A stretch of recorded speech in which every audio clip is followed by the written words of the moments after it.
আসসালামু আলাইকুম রহমতুল্লাহ। আজ প্রাথমিক শিক্ষা অধিদপ্তরের সহকারী শিক্ষক নিয়োগের দ্বিতীয় পর্যায়ের ফলাফল প্রকাশিত হয়েছে। আপনারা কিভাবে আপনাদের মোবাইল অথবা কম্পিউটার থেকে আপনাদের ফলাফলটি দেখবেন, চলুন বিস্তারিত দেখে নেওয়া যাক। শুরুতেই আপনারা আপনাদের মোবাইল থেকে গুগল ওপেন করবেন, দেন গুগলে সার্চ করবেন ডিপিই।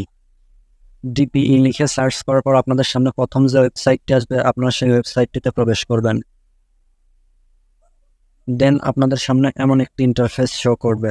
এই ওয়েবসাইটটিতে প্রবেশ করার পর আপনারা সিম্পলি নোটিশ অপশনে চলে যাবেন।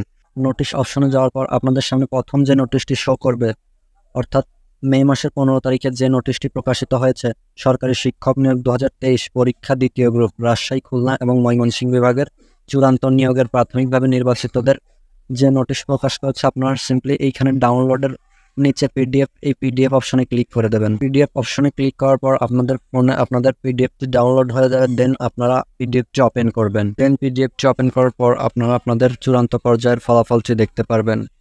একটু নিচে স্ক্রল করলে আপনারা দেখতে পারবেন কোন বিভাগের কোন জেলা থেকে কতজন করে নেওয়া হয়েছে। নিচে আরেকটু স্ক্রল করলে আপনারা আপনাদের ফলাফলটি দেখতে পারবেন, জেলা ভিত্তিক কতজন করে নেওয়া হয়েছে বিস্তারিত দেখতে পারবেন, এবং যারা যারা এই পরীক্ষায় পাশ করেছেন সবার রোল এখানে দেখা যাবে।